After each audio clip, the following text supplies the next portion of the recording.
also to other metaverses, to other platforms, to other people. We meet frequent competitors because there are so many great people out there that have so many good ideas, and where we think, okay, hey, that's much better than what we do, or it's a much better idea. Let's do it like that, and let's cooperate and let's learn from each other. So that is very important. Yeah, I think we are in the space of collaboration, right? We are building on blockchain, metaverses. You need of others. You just do everything on your own. As you say, if you do something that is great, somebody is doing the similar with different variables or even better than you. And the smart move is to just to partner up, to do something together. We cross community content. You bring yours, well, we bring you ours, and then let's see what happens. I think that's the whole spirit of this ecosystem, right? We are building all together. First of all, because I think it's healthy, and second of all, because we are so new in the industry that there are so many problems to be solved and obstacles and barriers, not only developing technologically, but also regulations and laws. It's something that everybody should be pushing together. From the top of my head, I'm just thinking of patent, utility patent for medical instruments or resource. It's actually legal to do this online. It's actually legal to do this virtually with somebody that is not there, or maybe with an avatar that you think is a person, but maybe there's so many implications behind down the line that you go deeply in the rabbit hole. You need partners to solve the situation. And this is something that we are trying to do in the universe, right? For example, if you do an avatar, you need to know that it's a person behind. Maybe it's typing, maybe it's talking, but the AI technology is evolving so quick that in 10 years you will have a doctor talking to you and you don't know. But if this person is human verified, it's like, okay, this is my doctor, this is talking to me. It's a person thinking, it's not an algorithm. There are different levels of, I would say, science fiction that in 5-10 years, instead of going to the doctor, we put the goggles, call, do AR, VR, and then just go through all the systems. Okay, this is my medical space, I call it. What we also think is very important, that all this technology, as good as it is and as helpful as it is, should never replace the personal contact between people. Because exactly. I don't know if you also experienced it during that time when there was COVID and all these lockdowns, and you always were in Zoom calls or Meet calls or Teams calls. It just doesn't replace the direct contact to people. You shake their hands, you see them face to face, you laugh, you have this energy flowing between people. And especially in medicine, when people are sick, they need a helping hand, and a physical helping hand, not like a video chat and say, oh, okay, yeah, have a great day. And that's not how it should be. Also, the metaverse should always be an additional service layer who is there when you're just not able to see a doctor or maybe someone you share the same condition with in person. But it should never replace, and I hope will never replace, the contact between people, because that's what causes a lot of issues. So the social interaction, right? At the end of the day, it's a human interaction.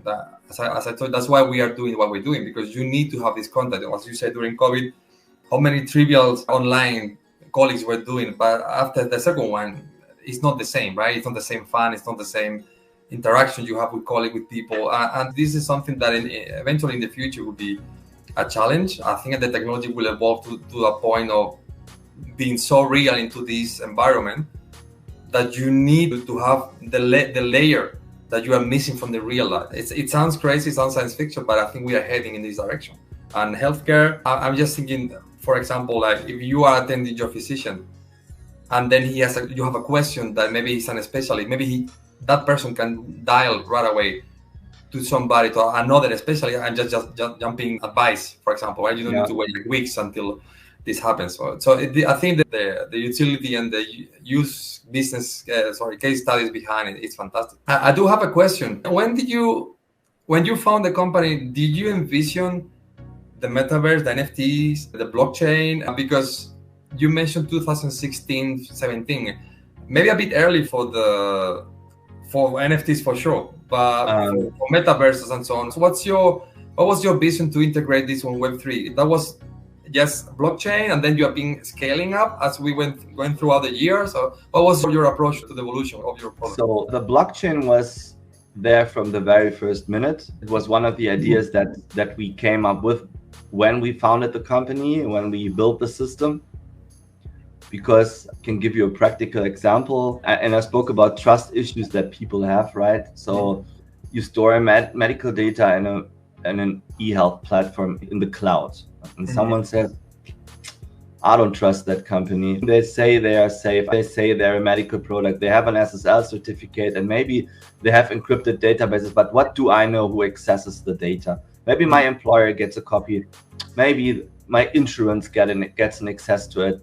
And we said, okay, how can we deal with that, at least up to a certain level? And we said, okay, a blockchain, well, only the patient is the holder of the private key, and that mirrors the actions happening inside his or her system, can fix that up to a certain point, because the patients can follow up exactly what happened to their medical data, who accessed it, and who added information or saw the data, saw the information. And so we thought, okay, the blockchain is a very important tool that we have to integrate from day one. The NFTs, no, we didn't have that on screen in the first 2 years. We first came up with the idea back in 2020, end of 2020, when we said, okay, how do we monetize medical data? And in the beginning, we weren't very sure about that. We had some issues and thought, okay, maybe it's not the right approach, but we thought about how can you do it differently. And we spoke about several use cases. And you guys are the perfect example with the DNA, right? So how do I give away my DNA? If I give you a letter that contains my blood pressure values from last week and the week before, no one cares. But your DNA data, that is you, it's you. And you don't want that floating around in the internet. So we said, okay, how do we fix this? How do we build a tool that really makes it possible to transfer sensitive data like that? And the conclusion was an NFT, a non-fungible token. Due to the nature of non-fungible tokens, so I don't have to go into the details, but it's maybe not the only, but one of the only mechanisms to transfer medical information and make it possible to follow it up and to know what happened to your data. Although you stay anonymous, you can follow up, okay, who got the data. So that was very important. And the metaverse, we started building in 2021. So first, when there was Decentraland and all these things, I thought, I've always been in computer gaming and game development, and from my teenage time on in 3D games and building levels and stuff like that. So I said, okay, I always thought about something like that, but the problem is the hardware, because most of the people didn't have the hardware before and the CPU power and the GPU to get us to use a system like that. And with the new technology that came up in the last years, every iPhone, every Android smartphone has a super performant computer inside and makes it possible to play these contents. And so we said, okay, let's build a metaverse now and integrate that.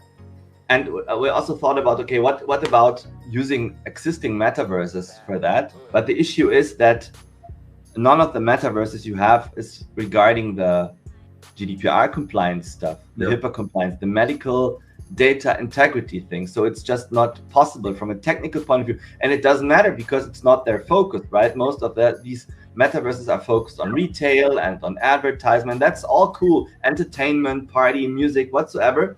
But medical data has to be treated differently. Thus, you need a separate system to handle that and to still have a medical grade product. So that's... You mentioned about the NFTs, how you use a non-fungible token as a way to include the information behind there. So you can actually trade with that. It's just choice to sell it if you want to sell it in the secondary market. And this is like a power that you give to the user. And this is your record. If you want to sell it, it's up to you. But if not, you can stake it. You can do so many things with it. That's the utility beyond the art, right? The art is really subjective. Maybe you like what you see, or maybe you don't. But the data that you are conveying, both visually and metadata behind it, it's so powerful. How do you envision companies adopting this approach? And obviously, you are really 100% focused on this. What about traditional corporation, hospital? How do you see them adopting not only your solution, but blockchain in general? It's a difficult topic. The thing is that healthcare is a very conservative field. So it's not like you go to a hospital, to a doctor and say, hey guys, we have a blockchain platform. They say, hey, welcome. They will say, what are you guys doing there and why? And is it safe? And what are the issues? Does it endanger classical business models? There are a lot of variables when it comes to healthcare IT. But the thing is that each of the people, each player, and no matter where you go, either in the US, in Europe, in Asia, wherever, knows that the system has to change.